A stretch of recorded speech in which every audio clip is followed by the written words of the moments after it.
नमस्कार दोस्तों, जय माता दी। दोस्तों, मैं हेमलता उपाध्याय आप सभी का अपने चैनल पर बहुत बहुत स्वागत करती हूँ। दोस्तों, आज हम सुनेंगे माघ मास महात्म का 22वां अध्याय। इससे पहले की सभी कथाएं सुनने के लिए आप सभी का बहुत बहुत धन्यवाद। तो चलिए आज की कथा का शुभारंभ करते हैं। गजराज गोपाल दास जी की कहानी। उसके बाद आप सुनेंगे माघ मास महात्म का 22वां अध्याय। रसिक मुरारी जी एक बहुत बड़े महाभागवत थे। वे अपने गुरु श्री श्यामानंद महाप्रभु जी की आज्ञा से संत सेवा में रहते थे। वह किसी भी संत को कटु वचन नहीं कहते थे और किसी पर द्वेष दर्शन नहीं करते थे। एक भक्त ने संत सेवा के लिए रसिक मुरारी जी से गुरुदेव के नाम बहुत ही जमीन कर दी। उस खेती से बहुत अन्न पैदा होता था, जिससे रोज साधु सेवा होती थी। वहीं का नवाब बड़े दुष्ट स्वभाव का था। नवाब ने जब इतनी खेती एक संत के पास देखी तो उसने श्यामानंद जी की सारी संपत्ति अपहरण करने का आदेश दे दिया। खेती कब्जे में कर ली गई और आश्रम में जो कीमती सामान था वो सब कब्जे में लेकर संतों को अपमानित किया गया। श्यामानंद जी ने उस जमीन को छुड़वाने का विचार किया, क्योंकि उससे बहुत से साधु का रोज भंडारा रह होता था। उन्होंने अपने शिष्य रसिक मुरारी जी को पत्र लिखा, अपने पास बुलाया। उन्होंने रसिक मुरारी जी को उस दुष्ट नवाब के पास जाने से और उसे भक्ति का उपदेश करने की आज्ञा दी और सब वापस लाने को कहा। रसिक मुरारी जी को नवाब के उपदेश देने की गुरु आज्ञा। रसिक मुरारी जी के कुछ शिष्य नवाब की सेवा में मुंशी मुनीम आदि पदों पर थे। उनको बड़ा भय था कि नवाब उनके गुरु का भारी अपमान करेगा और हो सकता है उनकी जान पर भी बात आ जाए। रसिक मुरारी जी ने कहा कि तुम भयभीत मत हो, तुम चिंता मत करो। नवाब ने रसिक मुरारी जी के लिए पालकी भेजी ताकि मुंशी जन यह समझे कि बड़े सम्मान से बुलाया है। पर सब घबरा रहे थे कि कुछ बड़ा षड्यंत्र है, अन्यथा इतना दुष्ट ऐसी श्रद्धा कैसे कर सकता है। रसिक मुरारी जी अपने गुरुदेव के चरणों का ध्यान करके पालकी में बैठ गए। पहले से ऐसी तैयारी की गई थी कि एक हाथी को मदिरा पिलाकर गुस्सा दिलवा दिया गया था। पालकी को उसी हाथी के सामने छोड़ दिया गया। रसिक मुरारी जी नजदीक गए और हाथी पर प्यार से हाथ फेरते हुए कहने लगे, कृष्ण कृष्ण बोलो, कृष्ण कृष्ण बोलो। देखो, तुम भगवान के अंश हो। तमोगुण स्वभाव धारण करके तुम हाथी के शरीर में हो। तुम हाथी नहीं हो, तुम तो भगवद अंश हो। ये क्रोध करना उचित नहीं है, इसलिए तामसिक स्वभाव छोड़ो और कृष्ण बोलो, कृष्ण बोलो। हाथी ने घुटने टेक दिए और रसिक मुरारी जी के सामने मस्तक झुका लिया। राजा अपने महल के छज्जे से देखने आया था कि कैसे ये मतवाला हाथी इस गुरु को मारता है, लेकिन जब रसिक मुरारी जी ने उपदेश दिया तो हाथी ने घुटने टेक दिए और उनके चरणों में मस्तक रखकर अश्रु प्रवाह करने लगा। रसिक मुरारी जी ने अत्यंत प्रेम से उससे दुलार किया और उसके हृदय में भक्ति प्रदान की। उन्होंने तत्काल एक बड़ी तुलसी की माला उसके गले में बांधते हुए उसके कान में कृष्ण नाम सुनाया, मानो उन्होंने उसे अपना शिष्य बना लिया हो, और कहा, सुनो, तुम्हारा नाम आज से गोपाल दास है। ये सारा का सारा दृश्य राजा देख रहा था। वो समझा कि यह तो कोई चमत्कारी महात्मा है। नवाब से अब रहा नहीं गया। वह दौड़ता हुआ आया और उनके चरणों में गिरकर कहने लगा, मुझे क्षमा कीजिए, मैं संतों का प्रभाव नहीं जानता था। मेरे बड़े भाग्य उदय हुए, क्योंकि आप जैसे महान संत के दर्शन हुए। जितनी जमीन जब्त की थी वह तो वापस कर ही रहा हूँ। कई गांवों की भी और जमीन दे रहा हूँ। यह कहते हुए वह अन्य उनके चरणों में लिपट गया। संतों का संग मोक्ष प्रदान करने वाला होता है, तभी उस दुष्ट राजा का ऐसा परिवर्तन हो गया। रसिक मुरारी जी ने कृपा करके गजराज का नाम गोपाल दास रखा। भक्त गोपाल दास अब वह गजराज जैसे गाय के पीछे बछड़ा चलता है, ऐसे रसिक मुरारी जी के पीछे पीछे चल पड़ा। अब तो आनंद ऐसा कि संत सेवा होती तो गजराज गोपाल दास जी को प्रसाद जूठन मिलती। जब भी वो संतों को देखते तो आगे के पैर मोड़ घुटने के बल होकर माथा टेक देते और प्रणाम करते। अब जो भी चावल दाल आदि के बोरे संतों की सेवा के लिए लाने होते तो वो सेवा गोपाल दास को ही मिलती। सब कुछ गोपाल दास के लाद करके लाया जाता था।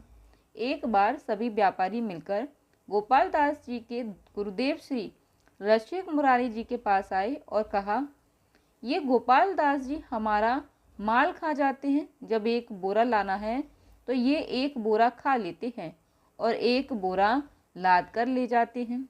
हमारा तो घाटा हो जाता है। गोपाल दास जी का ये नियम भी था कि किसी स्थान में यदि विशेष महोत्सव हो, भोज भंडारा हो तो संतों की पंक्ति हो, तो जब संत भोजन पाकर उठ जाते थे तब वे वहां जाते और संतों की जूठन चाटते। रसिक मुरारी जी ने गजराज जी से कहा, देखो तुम अब वैष्णव हो, तुम्हारे सब आचरण ठीक है, लेकिन एक आचरण गलत है। तुम जहाँ जो वहाँ लेने जाते हो उतना ही लिया करो। तुम दूसरे बोरे का अन्न क्यों खा जाते हो?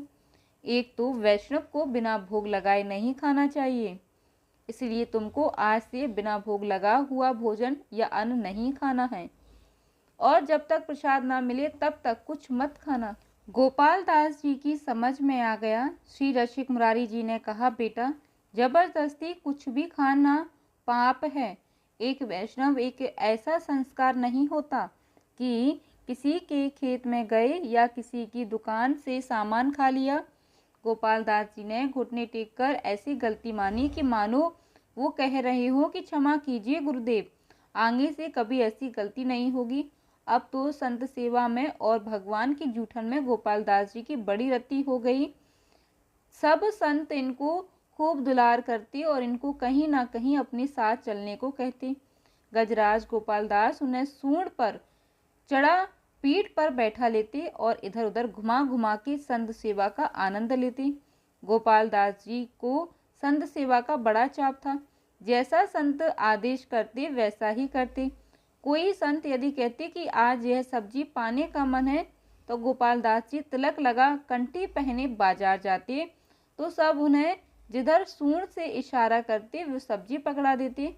गोपाल दास जी उसी सूंड में रख करके ले आते, खाते नहीं। यदि कोई जरा सा आनाकानी करता तो हुंकार मार के ऐसा डराते कि वो हाथ जोड़कर खड़ा हो जाता था और सामान लाके दे देता था। कभी गोपाल दास जी से संत कहते हैं, मेरे कपड़े फट गए, तो गोपाल दास जी कपड़े की दुकान से वो भी ले आते। रसिक मुरारी जी पैसे पहुंचा देते और गोपाल दास जी माल लाते। सर्दी के समय गोपाल दास जी अपने आप किसी कंबल की दुकान में जाकर बंडल का बंडल उठाकर पीठ पर रख ले संतों के पास ले आए। जब रसिक मुरारी जी को पता चलता तो वे पैसे पहुंचा देते। संत भी खूब प्रसाद लेते और थोड़ा खाकर बचा हुआ सब गोपाल दास जी को खिलाते और उन्हें दुलार करते। गोपाल दास जी के साथ बहुत से संतों की टोली थी। जिधर जाते उधर लोग दौड़ उठते यह चमत्कार देखने के लिए कि एक हाथी संत सेवा में रहता है। दर्शन के लिए भीड़ लग जाती और चारों दिशाओं में आश्चर्यजनक चर्चा चली कि एक गजराज वैष्णव है जो संत सेवा में रहते हैं। बंगाल के सूबेदार को जब पता चला कि ऐसा कोई चमत्कारी और आज्ञाकारी हाथी है तो उन्होंने उन्हें पकड़वाने के लिए आदमी नियुक्त किए। पर जब भी कोई अनेक नजदीक आता तो गोपाल दास जी उसे अपनी सूंड से फंसाकर दूर पटक देते और उसे दंड देते। वो किसी को जान से तो नहीं मारते पर किसी काम को भी नहीं छोड़ते।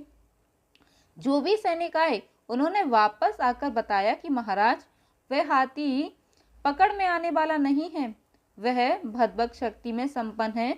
सूबेदार ने बहुत स्वर्ण मुद्राएं पुरस्कार में रखकर घोषणा कर दी कि उस हाथी को बंदी बनाकर हमारे पास लाया जाए।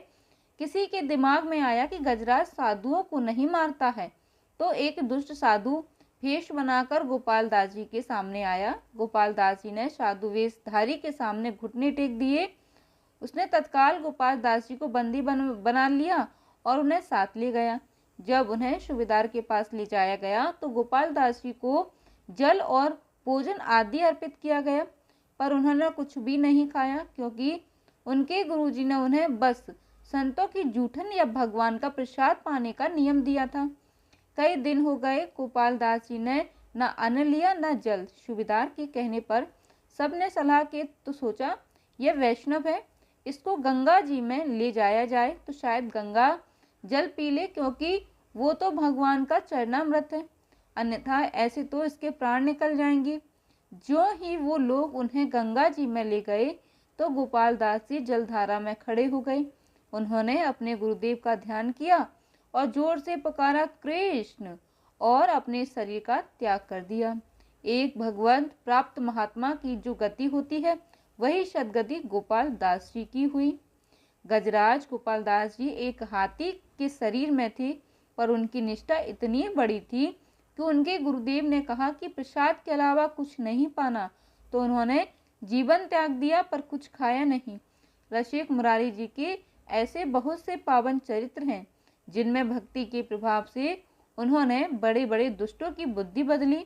भगवान अपने भक्तों की महिमा प्रकाशित करने के लिए ऐसी लीलाएं करते हैं। इसलिए उपासक को चाहिए कि गुरुचरण आसक्त होकर गुरु प्रदत्त मंत्र, नाम और सेवा में चित्तवृत्ति लगाकर इसी जन्म में भगवत प्राप्ति कर ले। यह जीवन का परम लाभ है। चलिए दोस्तों, अब हम सुनते हैं माघ मास महात्म का 22वां अध्याय। इतना कहकर भगवान अंतर्ध्यान हो गए। तब देवनीति कहने लगे, हे महर्षि, जैसे गंगा जी में स्नान करने से मनुष्य पवित्र हो जाता है, वैसे ही भगवान की इस कथा को सुनकर मैं पवित्र हो गया।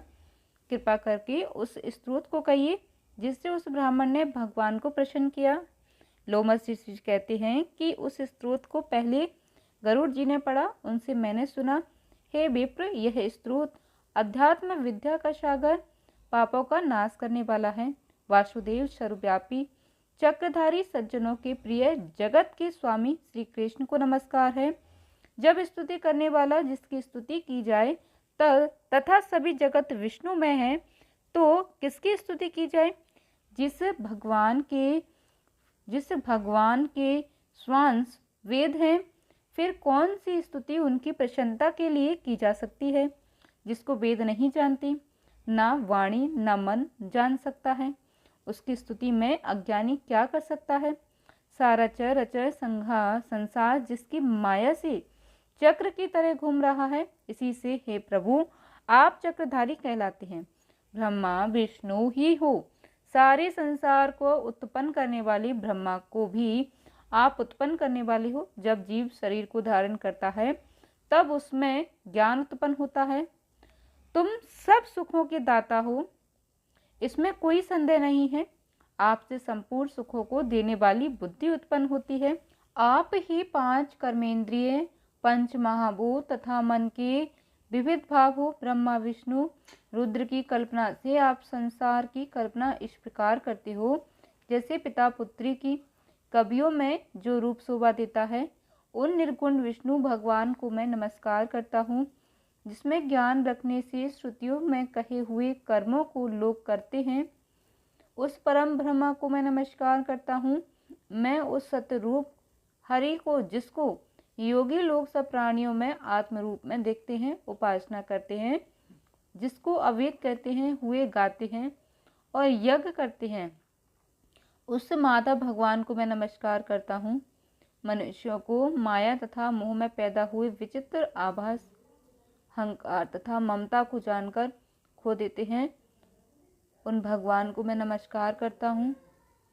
संसार में मनुष्यों के मोहरूपी वायु से सदा भभकने वाली ज्वाला आपके चरण कमल की छाया पहुँचने से नहीं जलाती, जिसके स्मरण मास से मोह अज्ञान रोग दुख दूर हो जाते हैं। उस अनंत रूप को मैं नमस्कार करता हूँ, जिसमें मिल जाने पर और किसी दूसरे की इच्छा नहीं रहती, जिसको जानकर अद्वैतवादी आत्मा को देखते हैं। यदि विष्णु शब्द का अर्थ और उसके विषय का ज्ञान एक ही होता है, तो इस सत्य से हे माधव, इस संसार की माया में फंसकर तेरे ही ध्यान में रत रहता। यदि वेदांत दर्शन में भगवान सारे संसार में व्याप्त है, तो इसी सत्य से भगवान में भरी निर्विघ्न भक्ति हो, जो बीज नहीं है तो भी बिना बीज के स्वयं विद्यमान है। सो हे विष्णु भगवान रूपी रंग से हमारे बीच के टुकड़े टुकड़े को जो सृष्टि स्थिति तथा लय के लिए ब्रह्मा विष्णु महेश 3 रूप धारण करते हैं और कार्य में सत्य रज और तम इन तीनों गुणों में विद्यमान है, वह भगवान मुझ पर प्रसन्न हो। जो प्राणियों के हृदय रूपी मंदिर में निर्मल देव वास करते हैं, वह भगवान मुझ पर प्रसन्न हो। जो अविद्यापूर्ण संसार का त्याग करता है, जगन में आप हो, आपका बनाया हुआ विश्व आनंद करता है। आपके त्याग करने पर अपवित्र हो जाता है, उसका साथ करने पर भी तुम बिना साथ के बने रहते हो। विकार रहित जिनके चारवाक पंचभूत युग से पैदा हुआ चैतन्य मानते हुए उपासना करते हैं। जैन लोग आपको शरीर का परिमाण मानते हैं और सांख्यवादी तुम्हें को प्रकृति से परे पुरुष मानकर ध्यान करते हैं। जन्म इत्यादि से रहित चैतन्य रूप सदा आनंद स्वरूप उपनिषद जिसकी महिमा गाते हैं। आकाशीदी पंच महाभूत देह मन बुद्धि इंद्रियां सब कुछ तुम ही हो, तुमसे अलग और कुछ नहीं है। तुम ही सब प्राणियों के को उत्पन्न करने वाले हो और मुझको शरण देने वाले तुम ही हो। तुम अग्नि रवि इंद्र होम मंत्र क्रिया तथा फल सब तुम ही हो। कर्म के फल देने वाले बैकुंठ में तुम्हारे सिवाय कोई नहीं है। मैं तुम्हारी शरण में हूँ। सब प्राणियों के हेतु तथा उनको शरण देने वाले तुम ही हो। जैसे युवा पुरुष की युवती में और युवती की युवा में प्रति होती है, वैसी मेरी प्रति तुम में हो। जो पापी भी आपको प्रणाम करता है उसको यमदूत ऐसे नहीं देखते जैसे उल्लू सूर्य को प्रत्येक पाप मनुष्य को उस समय तक नहीं सुख देते जब तक वह आपके चरण कमलों का सहारा नहीं लेता।